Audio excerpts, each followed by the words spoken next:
व्हर्लविंड EP 5 वहीं से शुरू होता है जहां हमने छोड़ा था। फिलहाल उम्मीदवार की घोषणा में सिर्फ एक दिन बचा है, लेकिन डोंगहो को अपना पर्चा दाखिल करने के लिए संघर्ष करना पड़ रहा है क्योंकि पार्टी के सदस्य उनके खिलाफ हो गए हैं। सुजन के नेतृत्व में वे पार्टी नेता को डोंगहो की घोषणा पर हस्ताक्षर न करने का आदेश देते हैं। पार्टी के सदस्य एक असेंबली बैठक आयोजित करते हैं और डोंगहो को अपनी उम्मीदवारी वापस लेने के लिए कहते हैं। डोंगहो पर जीत के लिए अनुचित तरीकों का इस्तेमाल करने का आरोप लगाया जाता है और उसे साफ सुथरा होने की चुनौती दी जाती है। इस बीच सांगचेओन ने विपक्षी उम्मीदवार के रूप में अपना पर्चा दाखिल किया। फ्लैशबैक के माध्यम से हमें पता चलता है कि सुजन और सांगचेओन का अतीत काफी दर्दनाक रहा है। जब सुजन विश्वविद्यालय में थी तब उसने सरकार के खिलाफ विरोध प्रदर्शन किया था और सांगचेओन वह व्यक्ति था जिसे विरोध प्रदर्शनों को दबाने के लिए भेजा गया था। वह कई दिनों तक उसे प्रताड़ित करता रहा, यह जानना चाहता था कि काउंसिल लीडर मैनहो कहाँ छिपा है। वर्तमान में सुजन येओनसुक के पास पहुंचती है और वादा करती है कि अगर वह पक्ष बदलती है तो उसे एक बड़ा पद मिलेगा। दुर्भाग्य से येओनसुक ने सुजिन को राष्ट्रपति जांग जून की हत्या के प्रयास की बात स्वीकार करते हुए डोंगहो की रिकॉर्डिंग दिखाकर अपना हाथ प्रकट किया।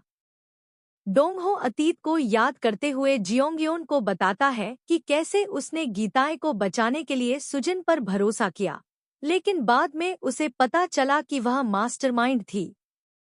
वह गीताए की मौत के लिए खुद को दोषी मानता है और चाहता है कि सुजिन को उसके विश्वासघात के लिए भुगतान करना पड़े। ध्यान दे कि गीताए और जियोंगयोन भाई बहन हैं। डोंगहो सुजिन से अचानक मिलने जाता है। वह सुजिन को धमकाने के लिए संगचेओन के साथ उसके अतीत का इस्तेमाल करता है। उन्होंने वादा किया कि अगर पार्टी ने उनकी उम्मीदवारी स्वीकार नहीं की तो वह संगचेओन का समर्थन करेंगे। उसने जियोंगयोन से सुजिन के कागजात भी चुरा लिए हैं, इसलिए उसके पास समय सीमा से पहले उन्हें जमा करने का समय नहीं होगा। सुजिन को लग रहा था कि डोंगहो अपनी उम्मीदवारी छोड़ देगा और उन्हें अपने बदले उम्मीदवार के रूप में चुनेगा। उसके पास जाने के लिए कागजात तैयार थे, लेकिन डोंगहो के हस्तक्षेप से ऐसा नहीं हो सका। कुछ भी हो, सांगचेओन बिना किसी प्रतिद्वंद्वी के चुनाव जीतेंगे और राष्ट्रपति बनेंगे। सुजिन ने डोंगहो का समर्थन करने का फैसला किया। वह पार्टी नेता को बुलाती है और उसे डोंगहो की घोषणा स्वीकार करने का आदेश देती है। कुछ मिनट शेष रहते हुए डोंगहो अपने कागजात जमा करने में सक्षम है। सुजिन की शुरुआत राष्ट्रपति जांग जून की कब्र पर श्रद्धांजलि अर्पित करते हुए डोंगहो से एक प्रेस टूर कराने और पूर्व प्रथम महिला द्वारा उन्हें वह पुरानी घड़ी देने से होती है जो उन्होंने एक बार जांग जून ने पहनी थी।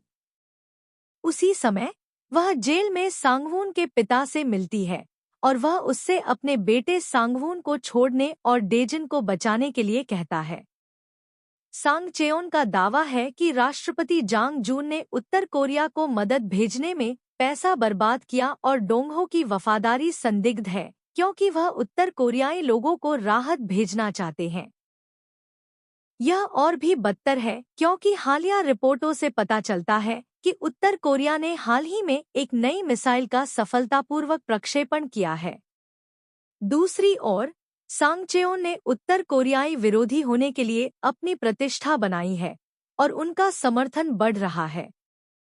उत्तर कोरियाई सैनिकों द्वारा गलती से उसके पिता को पकड़ लेने के बाद उसे अपना पूरा जीवन खुद को साबित करने के लिए मजबूर होना पड़ा। उन्होंने अपना पूरा करियर जासूसों को पकड़ने और उन्हें न्याय के कटघरे में लाने में बिताया। डोंगहो की मदद करने के लिए सुजिन के पास कुछ जानकारी है, लेकिन बदले में डोंगहो को ब्लू हाउस में सुजिन और डेजिन के लोगों को उच्च पदों पे रखना होगा। डोंगहो हाँ कर देता है। सुजिन ने हानिकारक जानकारी का खुलासा किया कि सांगचेओन के पिता उत्तर कोरिया में जीवित हैं और फल फूल रहे हैं। कोई नहीं जानता कि सांगचेओन ने पैसे भेजकर अकाल के वर्षों के दौरान उन्हें बचाया था। वास्तव में सांगचेओन का एक सौतेला भाई भी है जो अपने दुश्मन के लिए परमाणु हथियार बना रहा है। प्रारंभ में डांगहो खुद को सुजिन के साथ जोड़ने और जानकारी स्वीकार करने में झिझक रहा था, लेकिन संगचेओन की लोकप्रियता बढ़ने के साथ डोंगहो ने जानकारी का उपयोग करने का निर्णय लिया। आखिरी बहस की सुबह येओनसुक ने डोंगहो को सुजिन से सावधान रहने की चेतावनी दी। वह धमकी देती है कि अगर वह आगे बढ़ा तो वह रिकॉर्डिंग को अपनी तिजोरी में इस्तेमाल कर लेगी। दुर्भाग्य से सुजिन ने उनकी बातचीत सुन ली क्योंकि उसने प्रथम महिला द्वारा डोंगहो को दी गई घड़ी में सुनने का एक उपकरण छिपा दिया था। बहस में सांगचेओन उत्तर कोरिया का जिक्र करता है और अनजाने में अपने ही जाल में फंस जाता है। डोंगहो ने उस पर सभी ठोस सबूतों से वार किया और उसे अपने अनुयायियों का समर्थन खो दिया। चुनाव समाप्त होने तक डोंगहो स्पष्ट विजेता होता है और उसे अगले राष्ट्रपति के रूप में घोषित किया जाता है। डोंगहो ने नए राष्ट्रपति के रूप में शपथ ली है। हालांकि वो इस बात से अनभिज्ञ है कि सुजिन को योनसुक की तिजोरी से रिकॉर्डिंग मिल जाती है और वह इसका उपयोग डोंगहो को धमकी देने के लिए करती है। उसका मानना है कि उस पर शासन करने के लिए यह सबसे अच्छी सौदेबाजी की रणनीति है। आपको अगर वीडियो पसंद आए तो लाइक, सब्सक्राइब, शेयर जरूर करें।